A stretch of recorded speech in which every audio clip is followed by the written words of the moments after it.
Mirëmbrëma të nderuar zonja dhe zotrinj, do të jemi së bashku në edicionin qendror të lajmeve këtu në ekranin e kanalit 7, ndër të tjera do të ndiqni. Ambasada amerikane sqaron pezullimin e vizave, vendimi i Departamentit të Shtetit prek vetëm ata që duan të emigrojnë dhe jo turistët apo biznesmenët. 33 të burgosur të konsideruar me rrezikshmëri të lartë zhvendose nga Durrësi në burgun e Fierit e të Peqinit, ende asnjë gjurmë nga i arratisur Altin Doci. Rama mbledh rektorët, paralajmëron ndryshimin e ligjit të arsimit të lartë, premton ndërtimin e kampusit për të ndihmuar studentët të përballojnë qërat. Fermerët në qarkun e Fierit përballen me dëme të mëdha nga përmbytjet dhe nga ngrica, shkatërrohet baza ushqimore e baktive dhe prodhimet në sera.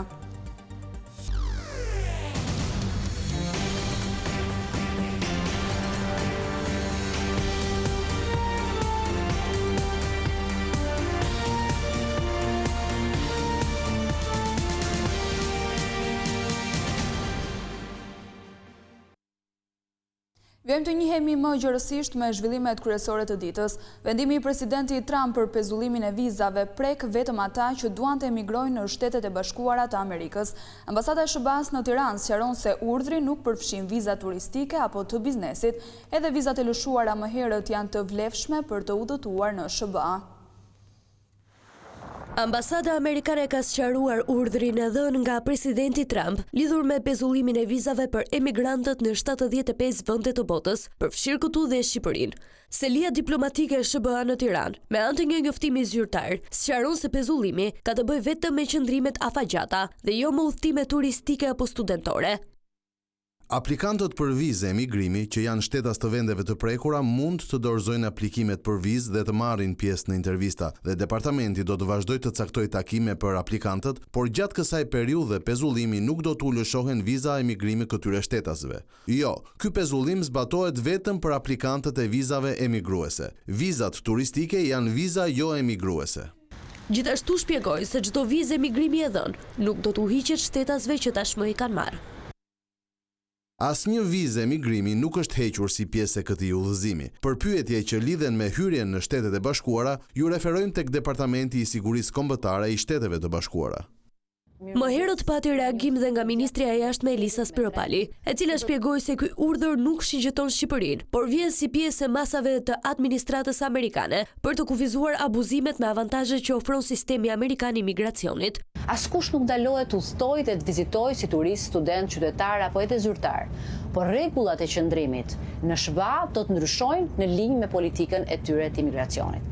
Pra nuk bëhet fjalë për një vendim që targeton Shqipërinë, po për një rishqyrtim lidhur me procesimin e vizave për qëllime imigrimi në SBA për 75 vende, përfshirë 5 vende të Ballkanit Perëndimor. Shtëpia e Bardhë deklaroi se ndalimi i përpunimit të vizave për emigrantët nga administrata Trump do të nisë nga 21 janari dhe do të jetë në fuqi derisa SBA të sigurohet që emigrantët që vijnë nga këto vende nuk do të bëhen barë politike ose nuk do të nxjerrin pasuri nga taksa paguesit amerikan.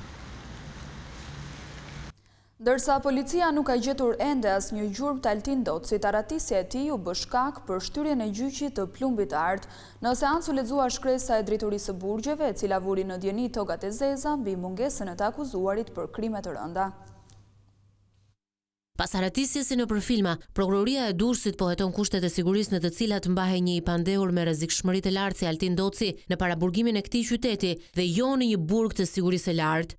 Hetimet gjithashtu janë përqendruar në gjurmimin e dinamikës së ngjarjes, masat e marra gjatë shoqërimit të tij drejt spitalit dhe qëndrimin e tij në këtë ambient. Ndërkohë, në gjykatën e posaçme seanca e Plumbit të Artë nisi duke vënë në pah mungesën e Altin Docit që iku pa gjurmë. Drejtoria e burgjeve i kishte njoftuar zyrtarisht togat e zeza për arratinë e Altin Docit, ndërsa shkresa e këtij institucioni u lexua gjatë procesit gjyqësor. Nuk mund të bëhet shoqërimi i Altin Docit, pasi nuk ndodhet në ambientet e IEVP Durrës, si pasojë e arratisjes së tij nga Spitali Rajonal Durrës, është shpallur në kërkim nga policia, citoi gjykata. Ndërkaq edhe avokati i tij Aldo Shkëmbi bëri një deklaratë për mediat. Duhet deklarohet fakti nëse i fshihet apo jo drejtësisë, në mënyrë tjetër që më pas vazhdoj gjykimi mungesë. Ka shumë kohë që nuk e kam takuar, pse nuk kam parë të arsyeshme, duke qenë se gjyqin e një pasjavë për javë dhe çfarë ndodh në proces bëhet e njohur botërisht dhe nga ju mediat. Kemi pas një marrëdhënie shumë formale me klientin, kështu që shumë profesionale dhe nuk kemi pas as fizik as telefonik. Trup Grupi gjykues vendosi që seanca e kësaj të enjteje të shtyhet për të martën e 20 janarit, derisa policia e shtetit të pajisë gjykatën me shkresën zyrtare që provon se Altin Doci nuk ndodhet në adresën e tij të ligjshme, që është shtëpia e tij. Altin Doci shpëtoi policisë së burgjeve të martën e 13 janarit, duke u arratisur nga Spitali Rajonal i Durrësit. Kjo shkaktoi shkarkimin e gjithë zinxhirit komandues të burgut, ndërkohë që 8 policë të këtij institucioni janë arrestuar dhe pritet të dalin para gjykatës për masën e sigurisë. Arratisja spektakolare e Altin Docit ka sjell lëvizje të forta në paraburgimin e Durrësit. Pas kontrolleve të imta në çdo qeli, 33 të burgosur janë zhvendosur drejt burgut të Peqinit dhe Fierit. Mes tyre janë dhe emra të njohur të botës së krimit.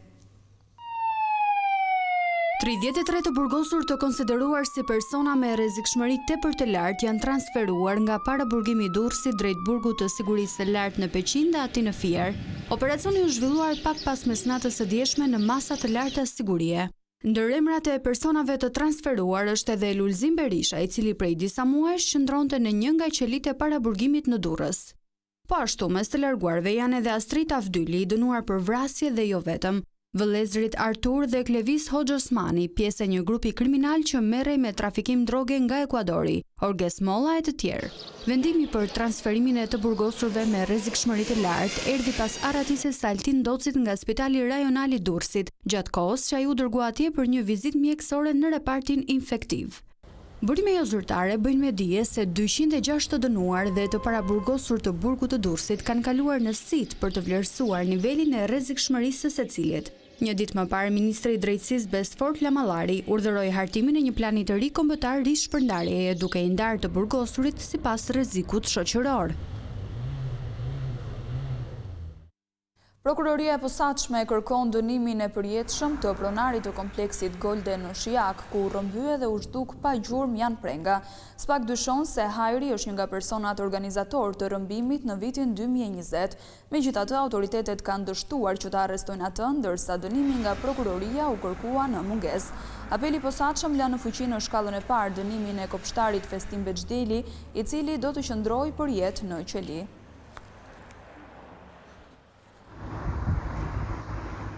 Prokuroria e posaçme ka dërguar për gjykim dosjen për ish-drejtorin e përgjithshëm të burgjeve Agim Ismaili dhe 2 persona të tjerë. Ata dyshohet se kanë vepruar si grup kriminal, ndërsa akuzohen për hakerimin e të dhënave të SPAK. Pasira prej një sulmi kibernetik, prokuroria e posaçme mbylli hetimet dhe dërgoi për gjykim 3 të pandehur.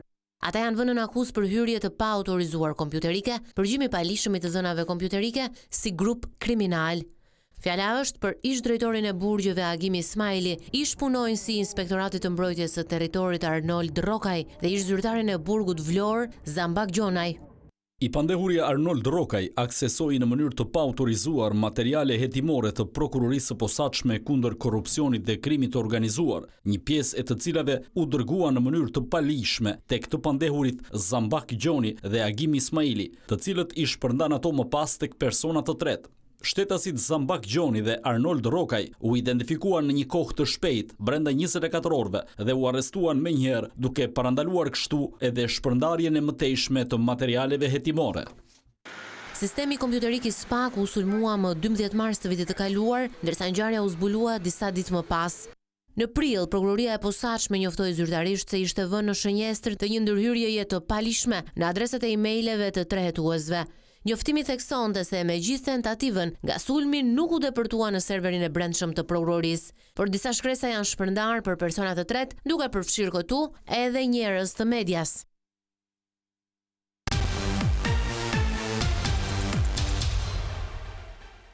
Në mbledhjen e grupit parlamentar të Partisë Demokratike, Sali Berisha deklaroi se opozita do mbështesë kërkesën e SPAK për heqjen e imunitetit të Belinda Ballukut.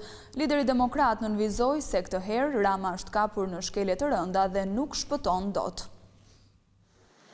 Partia më e madhe e opozitës, Partia Demokratike, zhvilloi mbledhjen e parë të deputetëve pas pushimeve të fundvitit për të diskutuar strategjinë e saj në parlament e organizimin e protestave kundër qeverisë së drejtuar nga kryeministri Edi Rama.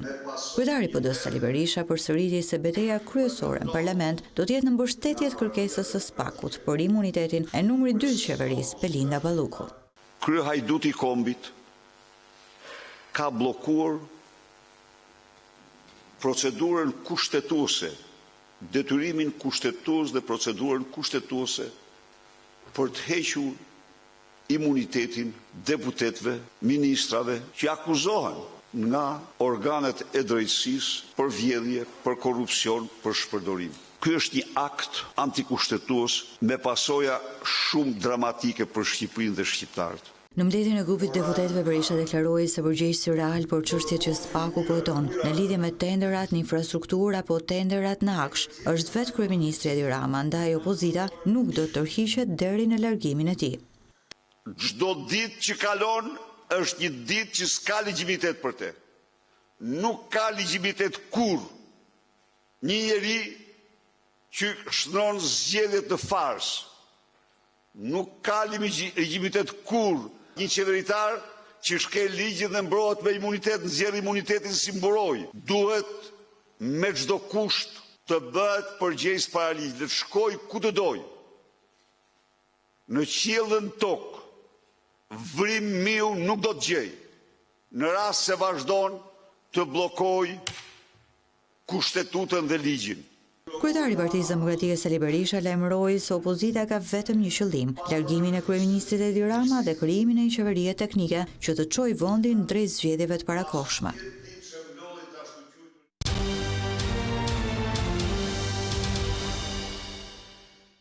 Kryeministri Edi Rama ka bërë të ditur se ligji i arsimit të lartë do të pësojë ndryshime. Gjatë takimit me rektorët, shefi i qeverisë premtoi ndërtimin e një kampusi universitar si kompleks banimi, kjo me qëllimin për të ndihmuar studentët që paguajnë qira të larta për akomodimin e tyre. Është koha për të ndryshuar ligjin e arsimit të lartë, kështu shpreh kryeministri Edi Rama në një takim me rektorët e universiteteve. Sipas tij, ligji ka nevojë për ndryshim, ndërsa ftoi rektorët të marrin pjesë në proces. Ka kaluar një periudhë e mjaftueshme për të reflektuar në atë ligj ndryshimet që ka sjell koha, por edhe konstatimet e praktikës në raport me kornizën e ligjit. Shefi i qeverisë vuri në dukje dy sfidat kryesore për arsimin e lartë, atë të ndërkombëtarizimit dhe racionalizimit të burimeve dhe potencialeve. Rama theksoi se ka patur ndryshime të dukshme në financimin e projekteve të miratuara nga Bashkimi Evropian për Universitetin e Tiranës. Deri dje, gjithçka ishte e lidhur me buxhetin e shtetit.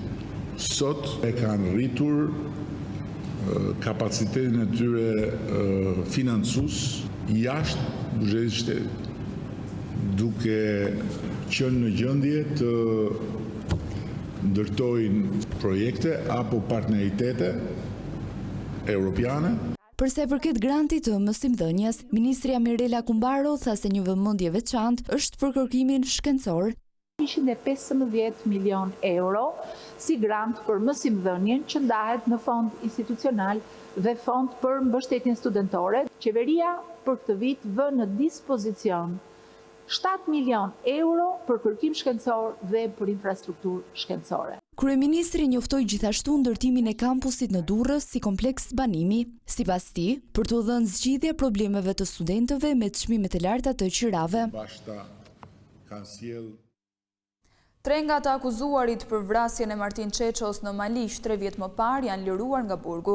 Vendimi është marrë nga gjykata e apelit pasi më herët dosja u rikthye për rigjykim.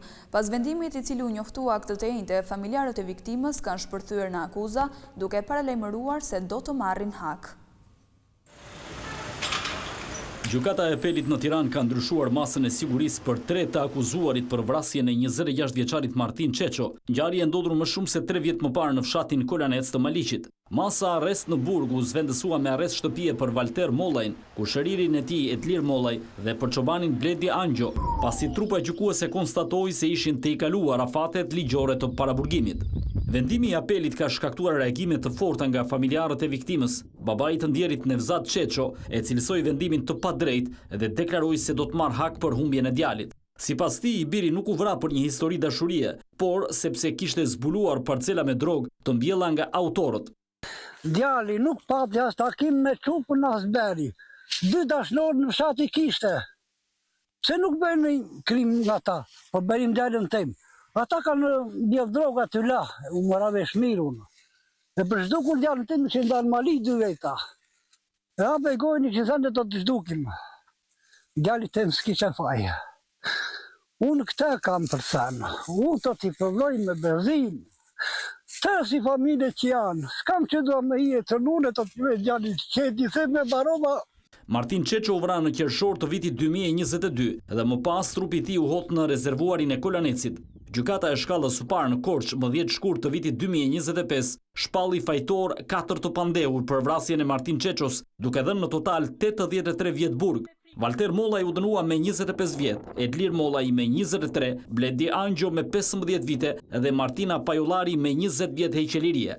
Ky e fundit vijon të jetë në masën e sigurisë arrest me burg. Në qershor të vitit kaluar, pas ankimimit nga mbrojtja e gjykata e apelit në Tiranë, rrëzoi vendimin e shkallës parë në Korçë dhe vendosi që çështja të kthehet për rigjykim, por me një trup tjetër gjyqësore.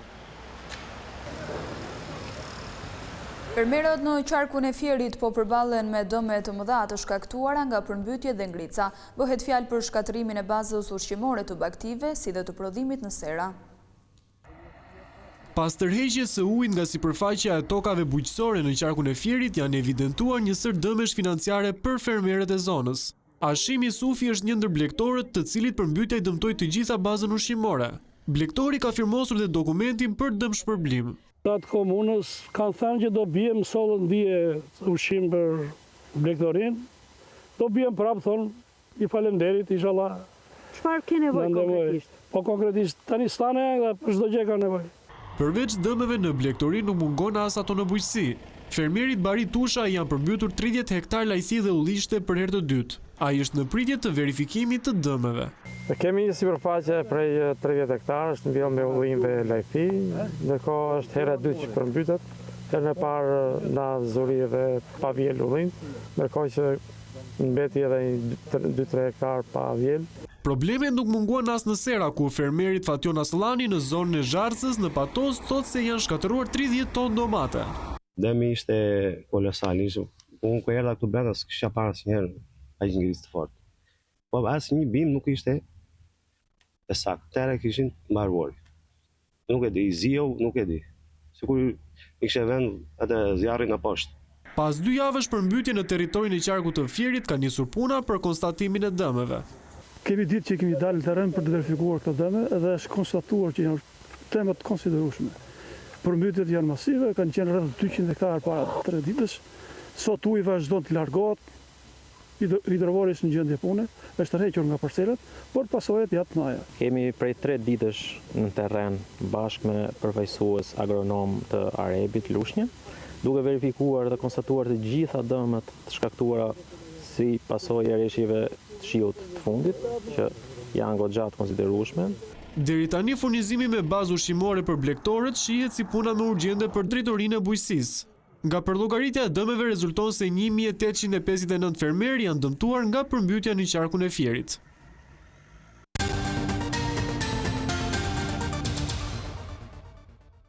Vrasja 45 civilëve shqiptar në atë që njihet si masakra e Reçakut u përkujtua sot nga krerët e shtetit e të politikës në Kosovë, duke folur në homazhet në memorialin e ngritur për nder të viktimave. Albin Kurti tha se do të kërkojë me forcë dënimin e autorëve.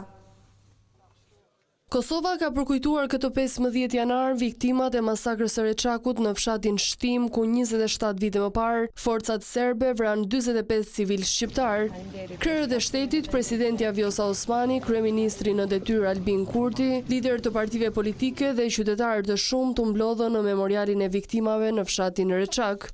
Ne do të vazhdojmë të ambrojmë të vërtetën, jo vetëm këtu në Kosovë, por çdo kund në botë, sepse ashtu siç dëshmoi edhe ambasadori William Walker në ditën e krimit, ajo çfarë ka ndodhur këtu ishte krim kundër njerëzimit, ishte krim kundër të pafajshmëve dhe ishte dëshmi e gjallë se qëllimi i regjimit serb ishte ta zhduk popullin shqiptar në Kosovë nga faqja e dheut. Kryeministri Kurti u zotua se institucionet e vendit do të punojnë për të sjellë para drejtësisë përgjegjësitë e masakrës. Jemi këtu bashkë si krerë të institucioneve, edhe me kryetarën e komunës, edhe me kolegë nga qeveria e parlamenti, por edhe me zyrtarët e tjerë të shtetit, që të shprehim dhembjen tonë për këtë plagë të hapur, së cilës ende i mungon drejtësia, por njëkohësisht edhe për kushtimin tonë që gjithmonë do të jemi të angazhuar për të sjellur kriminalët para gjyqit dhe për t'i ndëshkuar ata për mizorit e para 27 vjetëve. Në homazhe mori pjesë edhe ambasadori William Walker, shefi misionit verifikues të OSBE-s në Kosovë në kohën e luftës, i cili dokumentoi krimet e kryera në këtë fshat. Pas masakrës së Reçakut në mars të vitit 1999, NATO sulmoi stacionet ushtarake policore në ish Jugosllavi. Fushata prej 78 ditësh bombardime mori fund në 10 qershor të po të njëjtit vit, pas miratimit të rezolutës 1244 të Këshillit të Sigurimit të Kombeve të Bashkuara. Kjo ishte gjithçka e përgatitur për këtë edicion informativ. Unë ju falenderoj për vëmendjen. Bashkë mirupafshim.